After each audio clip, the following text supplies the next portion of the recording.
ओम नमः शिवाय। वैदिक सनातन में आपका स्वागत है।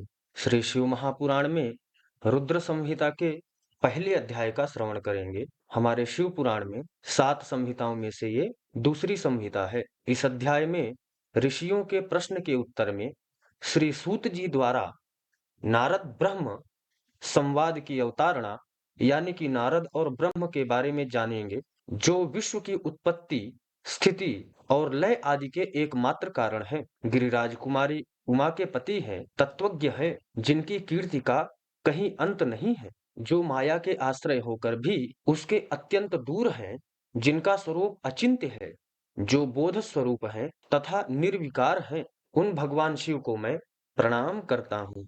मैं स्वभाव से ही उन अनादि शांत स्वरूप पुरुषोत्तम शिव की वंदना करता हूँ, जो अपनी माया से इस संपूर्ण विश्व सृष्टि की रचना करके आकाश की भांति इसके भीतर और बाहर भी स्थित है। जैसे लोहा चुंबक से आकृष्ट होकर उसके पास ही लटका रहता है, उसी प्रकार ये सारे जगत सदा सब ओर जिसके आसपास ही भ्रमण करते हैं। उन्होंने अपने ही इस प्रपंच को रचने की विधि बताई है, जो सबके भीतर अंतर्यामी स्वरूप से विराजमान है तथा जिनका अपना स्वरूप अत्यंत गूढ़ है। उन भगवान शिव की मैं सादर वंदना करता हूँ। व्यास जी बोले, जगत के पिता शिव, जगन माता कल्याणमयी पार्वती तथा उनके पुत्र श्री गणेश जी को नमस्कार करके हम इस पुराण का वर्णन करते हैं। एक समय की बात है, नैमिषारण्य में निवास करने वाले सौनक आदि ऋषियों तथा सभी मुनियों ने उत्तम भक्ति भाव के साथ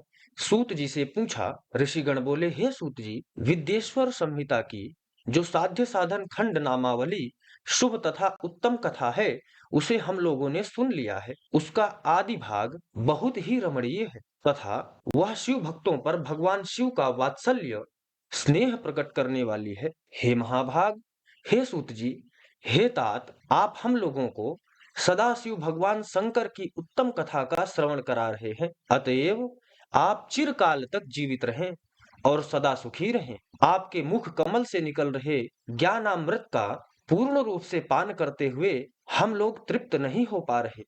इसलिए हे अनघ, हे पुण्यात्मा, हम सब पुनः कुछ पूछना चाहते हैं। भगवान व्यास की कृपा से आप सर्वज्ञ एवं कृतकृत्य हैं। आपके लिए भूत, भविष्य और वर्तमान का कुछ भी अज्ञात नहीं है, अर्थात सब कुछ आपको ज्ञात है। आपकी सद्भक्ति के द्वारा गुरु व्यास जी ने परम कृपा को प्राप्त कर आप विशेष रूप से सब कुछ जान गए हैं और अपने संपूर्ण जीवन को भी कृतार्थ कर लिया है।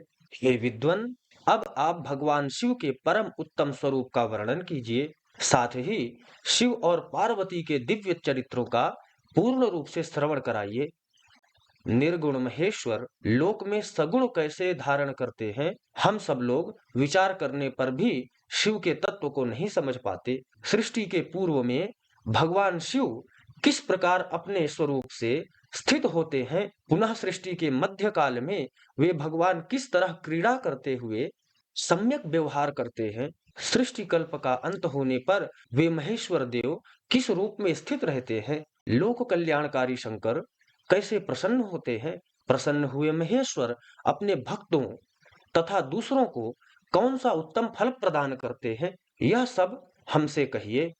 हमने सुना है भगवान शिव शीघ्र प्रसन्न होते हैं, वे महान दयालु हैं, इसलिए वे अपने भक्तों का कष्ट नहीं देख सकते। ब्रह्मा, विष्णु और महेश ये तीनों देवता शिव के ही अंग से उत्पन्न हुए हैं। इनमें महेश तो पूर्णांश है, वे स्वयं ही दूसरे शिव हैं। आप उनके प्राकट्य की कथा तथा उनके विशेष चरित्रों का वर्णन कीजिए। हे प्रभु, आप उमा के आविर्भाव और उनके विवाह की भी कथा कहिए, विशेषतः उनके गार्हस्थ्य धर्म का और अन्य लीलाओं का भी वर्णन कीजिए। हे निष्पाप सूत जी, ये सब तथा अन्य बातें भी आप बताइए। व्यास जी बोले, उनके ऐसा पूछने पर सूत जी प्रसन्न हो उठे और भगवान शंकर के चरण कमलों का स्मरण करके मुनीश्वरों से कहने लगे। सूत जी बोले, हे मुनीश्वरों, आप लोगों ने बड़ी उत्तम बात पूछी है। आप लोग धन्य हैं, जो कि भगवान शिव की कथा में आप लोगों की आंतरिक निष्ठा हुई। सदा शिव से संबंधित कथा वक्ता पूछने वाले और सुनने वाले इन तीनों प्रकार के पुरुषों को गंगा जी के समान पवित्र करती है। हे द्विजों, पशुओं की हिंसा करने वाले निष्ठुर कसाई के सिवा दूसरा कौन पुरुष तीनों प्रकार के लोगों को सदा आनंद देने वाले शिव गुणानुवाद को सुनने से ऊब सकता है? जिनके मन में कोई तृष्णा नहीं है, ऐसे महात्मा पुरुष भगवान शिव के उन गुणों का गान करते हैं, क्योंकि वह संसार रूपी रोग की दवा है, मन तथा कानों को प्रिय लगने वाला है, संपूर्ण मनोरथों को देने वाला है।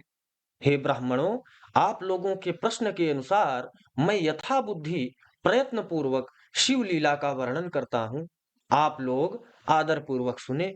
जैसे आप लोग पूछ रहे हैं, उसी प्रकार नारद जी ने शिव रूपी भगवान विष्णु से प्रेरित होकर अपने पिता ब्रह्मा जी से पूछा था।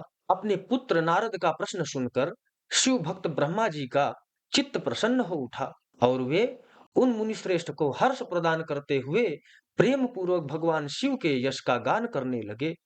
व्यास जी बोले, सूत जी के द्वारा कथित उस वचन को सुनकर वे सभी श्रेष्ठ ब्राह्मण आश्चर्यचकित हो उठे और उन लोगों ने इस विषय को उनसे पूछा।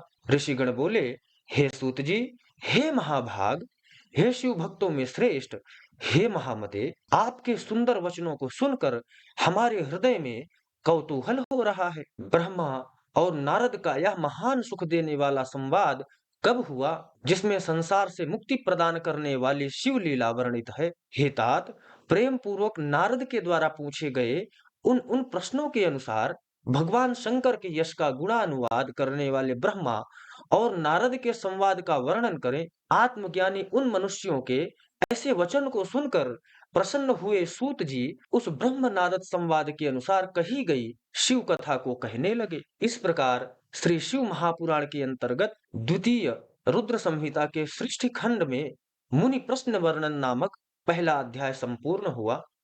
ओम नमः शिवाय।